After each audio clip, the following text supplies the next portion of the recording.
brothers and sisters in the congregation, I need to tell you about the horrible experiences that I've had this year musically. And I think the only way to do so is by continuing from yesterday, where we talked about the worst albums of 2022. Now I need to talk to you about the inconsideration that are these artists that I'm about to name that decided to terrorize me for the year 2022, because I think they're all equally trash in their own way. First person I feel compelled to mention is Lil Pump with Mona Lisa. What did she do to deserve this mention? I'm trying to figure out how I would feel as a dead woman having my name be brought back up for the sake of a trash rap song. This is what you invoked my image for, with a fucking Soulja Boy verse. There's not even much going on in this song and it's still mixed like trash. Like, the little amount of instruments that are actually happening in this song and it still manages to sound fucked up is crazy. I just hope Lil Fumble has that OnlyFans money set to the side, because I don't see this rap shit lasting longer than 6 months for Lil Pump or Nickel. I just don't. MGK has mainstream Sellout as a track. On mainstream Sellout, Sellout is, Machine Gun Kelly is basically rapping from a victim complex because niggas don't like his raps.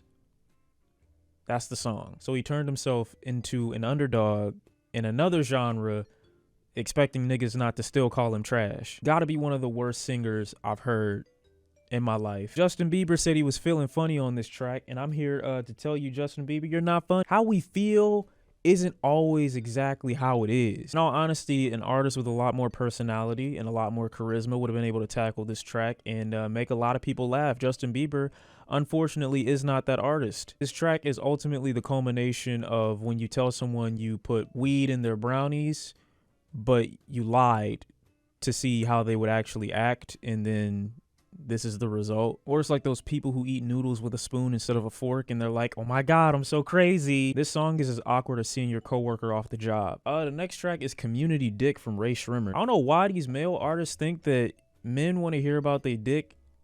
They don't. As much shit as women artists get for making records about their pussy, there are some male artists that make songs about their dick, and no one talks about the shit that we give them for it, but they keep making the song. Oh, and you gotta love the bed squeaking sample. You got it, cause what does Community Dick not imply? It doesn't imply that there's sex being had. As an avid sex haver myself, I feel compelled to put the bed squeaking on the track, just so in case they didn't know, like, we fucking on this track. Like, just in case, like, they really got to understand. I don't think that the title was enough. Well, Millie is doing these terrible ad-libs in the background, co-signing this bullshit with this Jingle Bells flow before Christmas had even came. What were they cooking? NBA Youngboy dropped Pimpin' a Bitch, and I really do feel like I'm getting pimp smacked the whole song. Instrumental going one way, Youngboy another. I can't catch the beat at all. He won't let me. He's going on this rant / conversation talk throughout the entire song, ignoring the instrumental completely. He doesn't care about it, and as a result, I'm forced to listen to this. I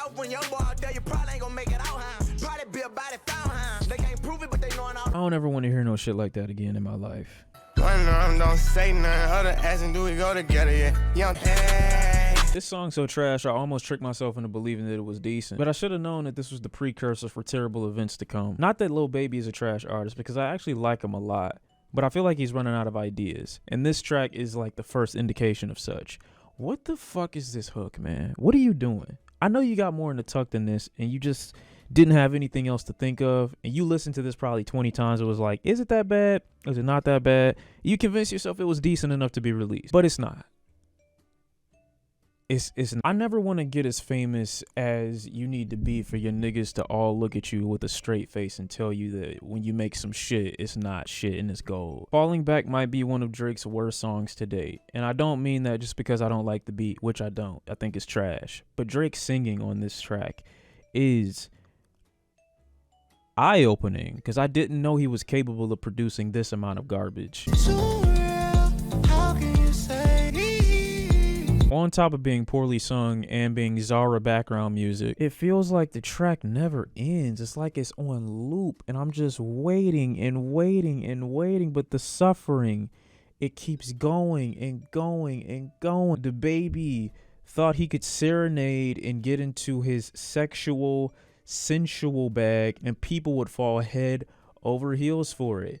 Luckily, the baby doesn't realize how garbage of an artist he actually is. So when he attempts a shift in style to this large of a degree, people notice. It's easily one of the baby's worst sung, worst produced records I've ever heard. We know, don't worry about it, we know. What the fuck is this voice? You know what's a really fun thing to do? Is going back to just look at the video vixen's mannerisms the whole video instead of the rapper. It's the most interesting thing in the world. Cause like you can tell in the face of the person who was paid whether or not it was worth it. Your people's gonna always know you was in this video with this nigga doing the fucking most. The next spot I have is for two people, but it's kind of crazy because I don't even know the names of the songs.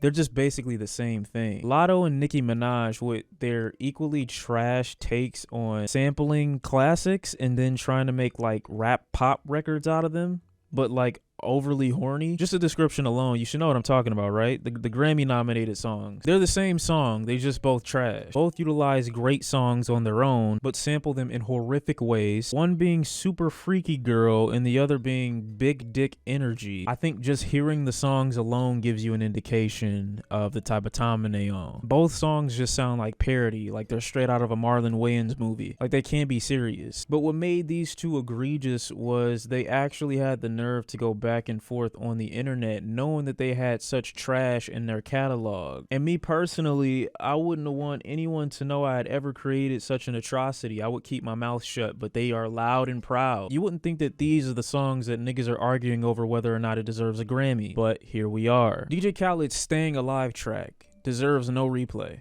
I'm sorry, it just doesn't.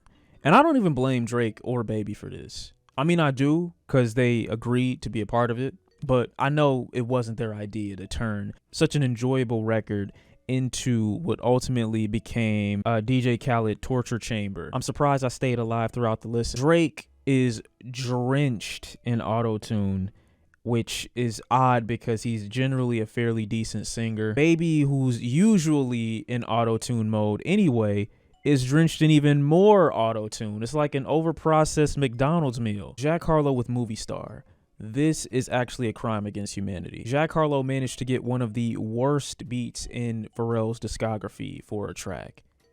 Rap over it, give a terrible hook with a terrible verse. I like to dictate things, Kim Jong. And I wouldn't call you unreasonable to assume the track can't get any worse than that. But congratulations, you're wrong. It transitions into this backdrop that I can only describe as Sega Genesis background music for a mid-90s NBA game. It's terrible. Pharrell, do not fuck with Jack Harlow if he gave him this beat. Now, I know I said that I wasn't numbering these tracks and that they weren't in any particular order, but the one track that I think needs the most attention for being one of the most egregious examples of what hip-hop can offer is Baby Mama from YG. This has to be the worst written, one of the worst produced, one of the most ghetto, ratchet records I've ever heard. Awful piano with this horribly sung hook. It's really you watching your homeboy punch the air in frustration for 2.5 minutes. I don't want to be famous, bro. If this is the result. It's crazy because so many of these artists were so much greater when they were less popular or as many people didn't know them. I know complacency is a thing, but it just saddens me when I listen to someone like YG who goes from making, you know, Boo Bomb and Belected, rapping that he did on My Crazy Life, to essentially making bitter Baby Mama Manosphere rap over generic, basic, and trash instrumentals with horrible flows and even more mediocre rapping skills. Why would your baby mama respect you if this is the type of music that you make, bro? You ain't earned it. Just take the just delete. Can you remove the song from Spotify and Apple Music and SoundCloud and like everything? That's just my list for right now, bro. I mean, hopefully nothing else comes out that makes me regret, you know, putting this out the time that I did. Y'all feel free to let me know what records have tortured you this year, and I'm glad I got through this because now we can go through the rest of the week on a more positive note. So I will see y'all real soon, and until next time, we out.